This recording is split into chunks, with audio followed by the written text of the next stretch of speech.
You guys got through a good amount. Yeah.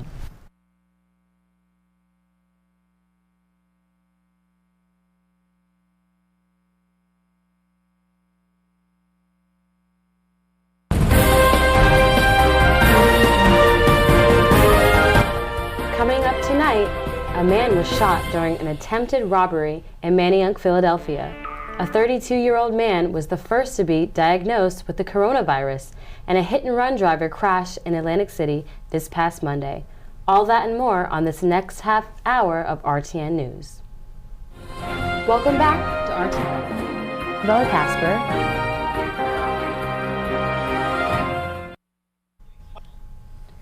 Welcome back to RTN News. I'm Isabella Casper. And I'm Frank Villarreal. A man shot during attempted robbery in Manayunk, Philadelphia, speaks out. The victim, who was asked to be referred to as Peter, describes his interaction with the attacker, saying, "Don't yell or don't make any noise." And when he said that, I looked down and I seen his gun. Peter says the gunman backed off a little as he tried to flag down a couple of passing cars for help, but no one stopped. That's when the would-be thief pulled out his weapon and fired. Peter, who is an Afghanistan war veteran, says that this is the first time that this has ever happened to him.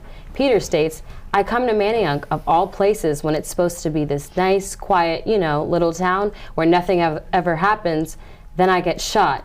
This shooting occurred after the ambush-style murder last week of a suspected drug kingpin outside his home on nearby DuPont Street. People who live and work in Manayunk, many of whom say despite the recent violence, they do not think this neighborhood has taken a turn for the worst.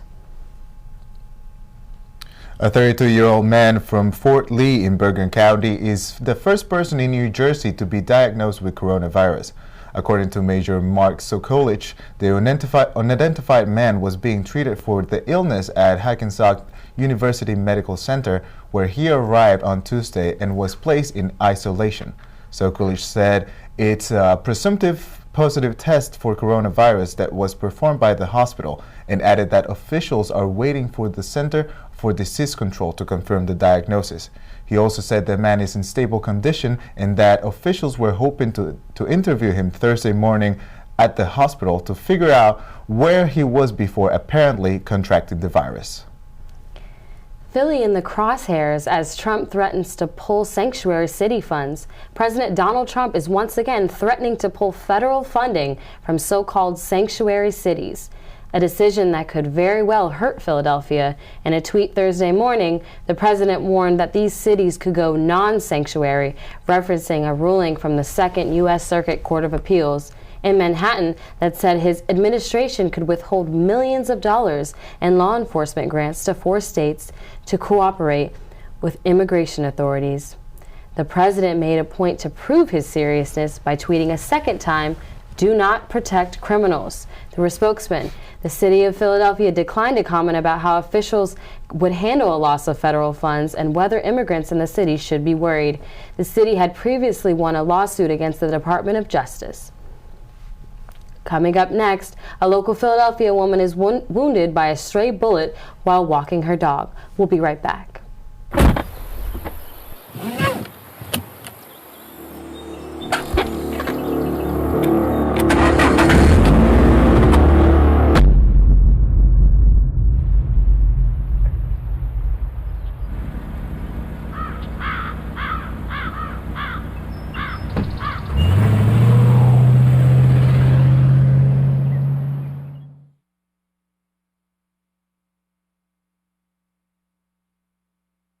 It's Ava, and this is Tess from Vivo's Do It Yourselfie, where we recreate the hottest looks from today's biggest music videos. After cleaning out our closet, we have a lot of clothes we don't wear anymore. Like this old t-shirt. It's not garbage, it's actually a brand new rug. And to make it, all you need to do is cut, tie, and glue. Cut the t-shirt into strips. Tie the strips into knots. And glue the knots to the bath mat. I love it. Give your garbage another life. And recycle. Welcome back to RTN News. Let's jump into more local stories. A woman walking her dog in a Philadelphia neighborhood is struck and wounded by a stray bullet.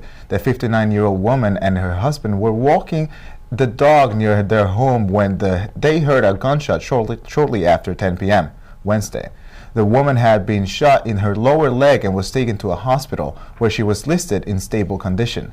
Authorities say it's still not clear who fired the shot or why, but they say surveillance cameras capture at least part of the incident. The woman's name has not been released. Her husband and their dog apparently were not injured during the incident. Troopers pull man from burning truck moments before it explodes. A routine traffic stop quickly turned to a race against time for a state trooper who helped pull a man out of a burning truck moments before it exploded.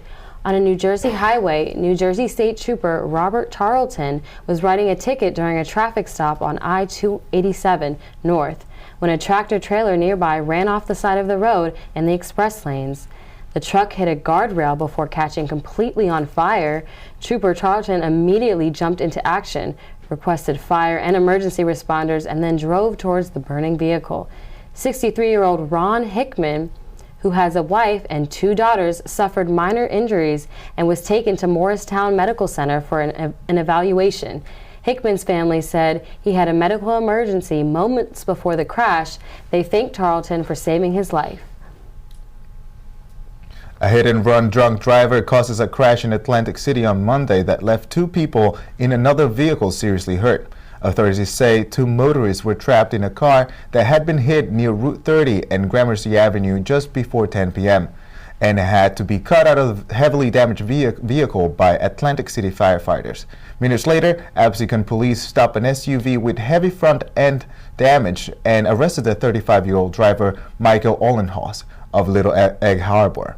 Ollenhaus was charged with assault by auto, drunk driving, and various motor vehicle offenses. The occupants of the car, police say, Ollenhaus struck were brought to Atlantic Care Regional Medical Center in Atlantic City with serious injuries. Jury convicts man of trying to kill his estranged wife outside an apartment building. A Camden man was found guilty at a trial attempting to kill his estranged wife outside of a Cherry Hill apartment building in 2018. The Camden County Prosecutor's Office said Thursday Brian Walker, 54, was convicted on 7 accounts, including attempted murder, stalking and multiple weapons and aggravated assault. Charges following a 6-week trial, according to the prosecutor's office. Prosecutors said that on November 4, 2018, Walker went to the parking lot of the Cherry Hill Towers on Route 38 and waited for his estranged wife to go to her car. When she began approaching her vehicle with a friend, Walker shot her multiple times. Prosecutors say she survived and testified at the trial. Following the shooting, Walker fled to Florida, where he was caught by a U.S. Marshal Fugitive Task Force about a month later. Walker is scheduled to be sentenced on April 24th.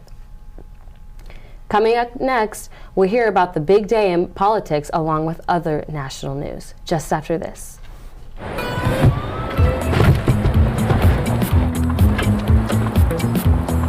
It's a short ride from your neighborhood to your naturehood.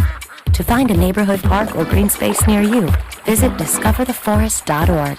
Hey, did you know that 2.4 million loving cats and dogs in shelters and rescues need our help to find a home? Go to theshelterpetproject.org and search your local shelters and rescues. Go for a cuddle with your next best friend. Adopt. Which one are we living on? Right here. What do you think it would be like to teach? They're all a part of our... Chances are, you have no idea. We're going to turn the lights and everybody look up. Teachers today are breaking down obstacles, finding innovative ways to instill old lessons, proving that greatness can be found in everyday places, and that you don't need to be famous to be unforgettable. That's what it's like to teach.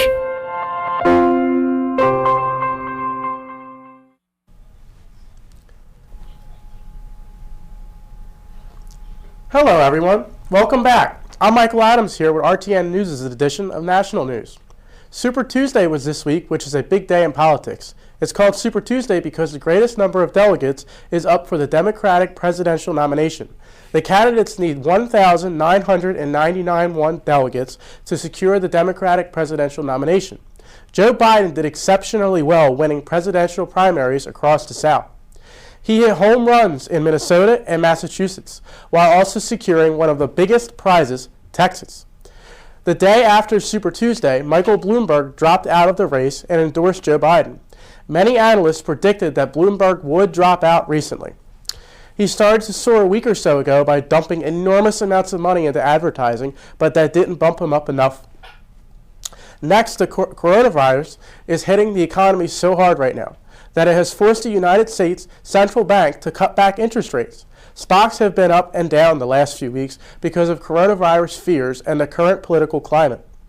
On Tuesday, the Feds used what's called, quote, the emergency rate cut, end quote. That's used in emergency type of situations. This weapon the federal government has at its disposal is used to help keep the economy alive after catastrophes or things like the coronavirus. The problem is it's not working. Hours after the announcement, the Dow dropped more than 700 points. And what's even crazier, the 10-year yield dropped below 1%, which is the first time on record. Things are getting crazy, folks, so stay with us. Next, Honeywell has been developing a new computer that they say is even better than Google and IBM's computers.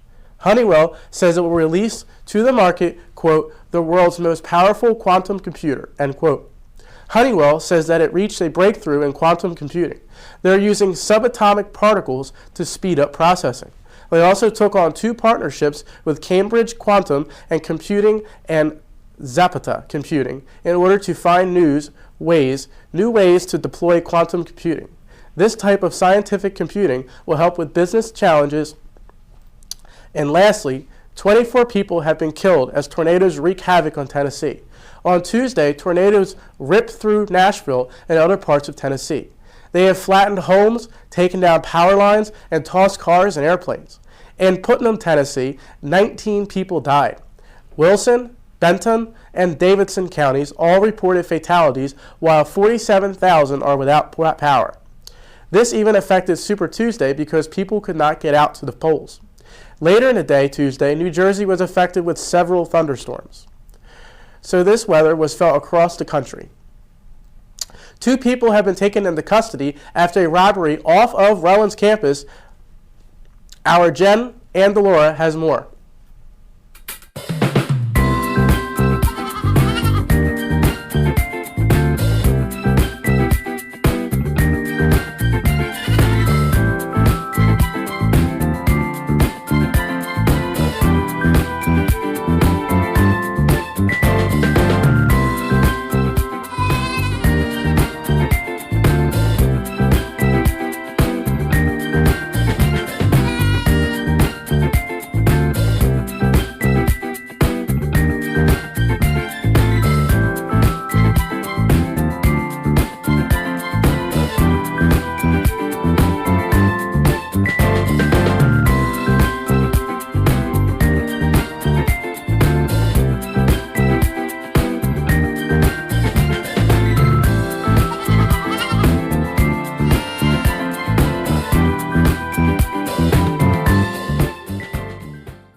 Up next, students trying to study abroad in Italy are being asked to come home for their safety. We'll be right back. I see it! There are some moments only the forest can inspire. Find yours at discovertheforest.org. It takes less than 1 minute to find out if you may have prediabetes. You can do it here. But I get it, you're busy, and busy people can't have prediabetes. I read that wrong. They can, okay? Just go to the site. They told me a bottle couldn't dream. That I would never become a superhero.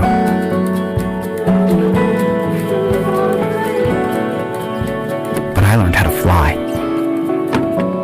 Just to come back in a new disguise and be the hero that I've always wanted to be.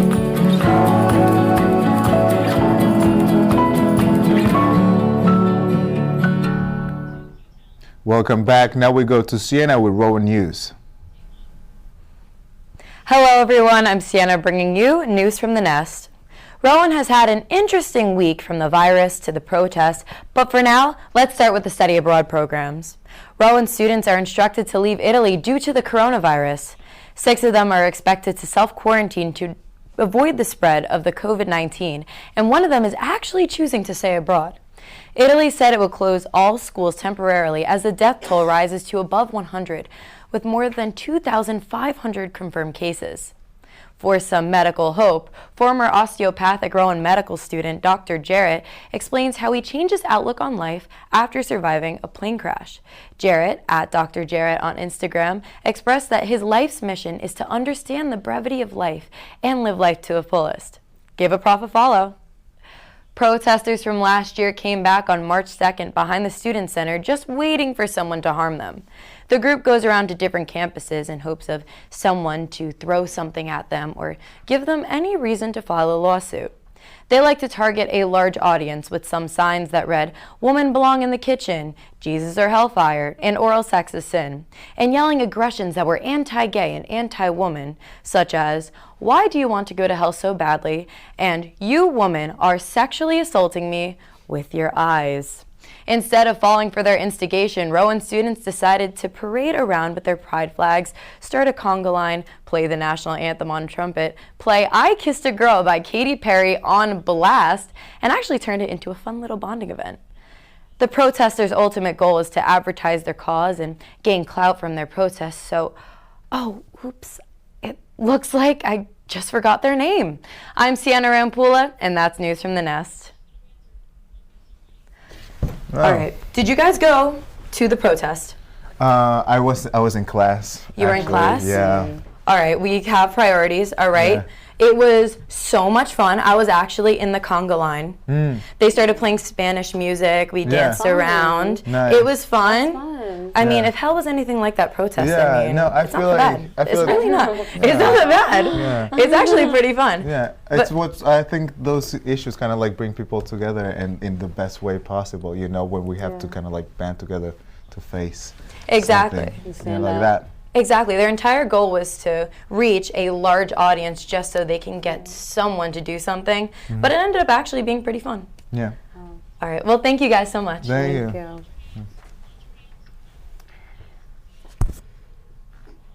Up next, the women's lacrosse lost 16-7 against Salisbury. We'll be right back.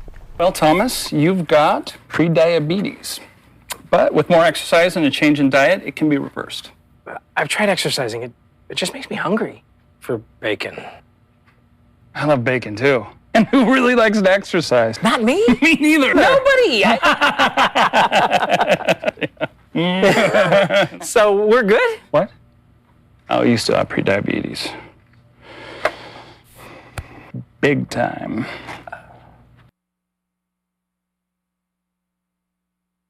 Fast-paced family life in need of a slowdown?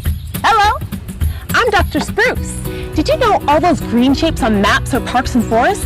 It's true. Visit discovertheforest.org and plan to visit a park or forest near you, instead of just wondering what it would have been like. While the word forest might make you think of distant lands from far, far away, please note parks and forests are closer than you think, which means things like beautiful scenery, fresh air, and family time are also closer than you think.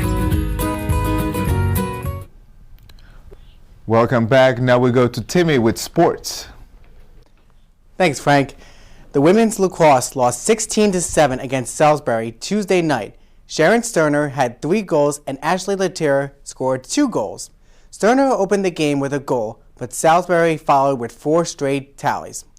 Julia Garcia also scored with Rowan, but she was trailing 7-4. Sterner had 3 ground balls and caused 2 turnovers. Sterner also had 4 draw controls to lead Rowan in the beginning. The Profs returned to action on Saturday at Stevens Tech. In men's indoor track and field, the Profs earned 2 New Jersey Athletic Conference major awards. Rowan Prof. John Mayer Beasley was named the G. Larry James Most Outstanding Athlete, and Dustin Minnett was elected the New Jersey Athletic Conference Coach of the Year. Dimmitt received 6 consecutive Coach of the Year awards. This is Beasley's first New Jersey Athletic Conference award. Beasley has also received All South Jersey, All New Jersey honors twice. He is also a state champion, 2-time sectional winner of the 200 meters, and won 2 Camden County championships. Switching to USA news, with the coronavirus happening around the world, many sports arenas could see less attendance at games. The 76ers held a meeting on Monday about new policies to avoid the virus with fan interactions. Players were asked not to sign any basketballs or jerseys at this time. Other teams like college basketball Villanova Wildcats are nervous about the virus and how it can affect the live games with the March Madness coming soon. With the virus, there could be less fans watching sporting events in person and more people watching games at home. With March Madness around the corner, college basketball could see no fans in the arena cheering on their favorite team. Switching to NASCAR, the racing season headed to Auto Club Speedway in Fontana for the Auto Club 400. This week, NASCAR paid tribute to Kobe and Gianna Bryant with special purple and white design cars to honor the great NBA legend. Both Ryan Blaney and William Byron and Ryan Blaney race cars represented the great legend. Ryan Blaney explained on Twitter, in quotes, "I was fortunate to meet Kobe, and this was a great way to honor his memory," end quotes. Blaney had a website on the back of his car, mambaon3.org, where people could donate money during the race. Any merchandise representing Kobe was also up for sale during the race. Daniel Suarez represented Kobe during the driver's introduction by waving to the fans. During the race at lap 24, fans in the stand represented Kobe by wearing their jerseys and holding flags. There was also a giant 24 in the infield grass. The race brought both NASCAR fans and basketball fans together to honor a great legend who was an amazing dad to his family and friends. In the beginning of the race, Hendrick Motorsports' Jimmy Johnson had the privilege of leading the 5-car salute to all the fans in the stands. The Auto Club Speedway is Jimmy Johnson's home track, and this year is his final season with NASCAR. Before the race started, his wife and 2 daughters had the opportunity to wave the green flag to start the race. Jimmy had the best seat in the house because he started in the front row. At the end of Stage 1, Hendrick Motorsports' Alex Bowman dominated and won the stage. Ryan Blaney won Stage 2 and thought he had a chance to win the race, but was forced to pit road because of a tire issue, which gave Alex Bowman the win. This win for Bowman is huge because it shows how dominant the Hendrick Motorsports have been in the past in 3 races. Even though they didn't win the first 2, they have dominated with stage wins. Next week, NASCAR stays out west for the final time at Phoenix Speedway for the Fan Shield 500 on Sunday, March 8th at 3:30. So, guys, coronavirus. Oh my gosh, that's crazy. I actually just traveled and I had a mask on the whole time. I was terrified. It's sad that with March Madness coming up, is there going to be fans in the stadium? Yeah. And I actually heard of a strongman competition in Ohio was canceled because of the people who were scared of the coronavirus because, a big conglomeration of people. So it's actually affecting so many events. It is. It's even going to affect the Olympics, too, with over in Japan. I mean, they're right now in that scary situation, too. So it's crazy. And also with the lacrosse team, I guess that's a tough loss. 16-7. That's tough. I've seen worse on that, but no, we'll see how everything can recover from. And then finally with NASCAR with Kobe Bryant, I mean that's special because not too many people when people think NASCAR they think of racing and they think of they think of just going around in laps, but really NASCAR shows people the tribute of a basketball legend, the military. So it's great. It's amazing. No, it was a great thing that they did. Yeah, it's great they paid tribute to him. All right, see you guys next week. Yeah.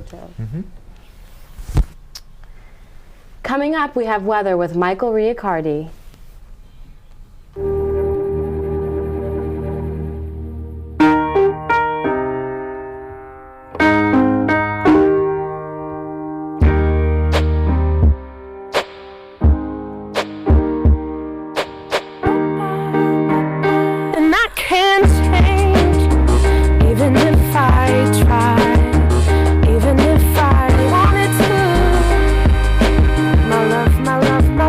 Keeps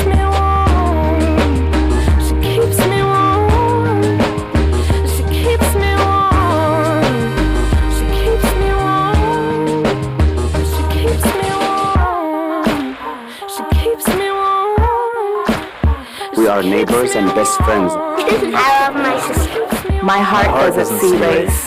Love is love. Our family is no less than any other family.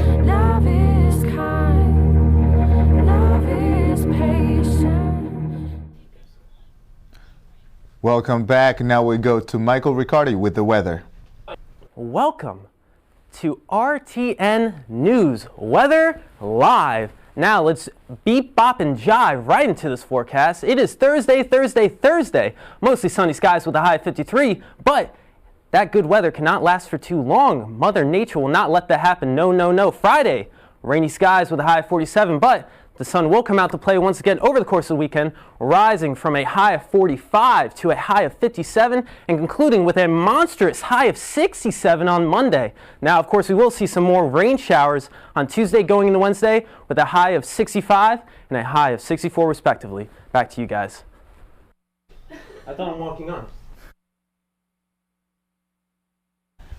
Okay. It is News Live. We have the weather here. Yeah. How are you guys doing? Are you guys enjoying? Spring is knocking on the door. Oh, dude, I am so surprised that there wasn't a winter.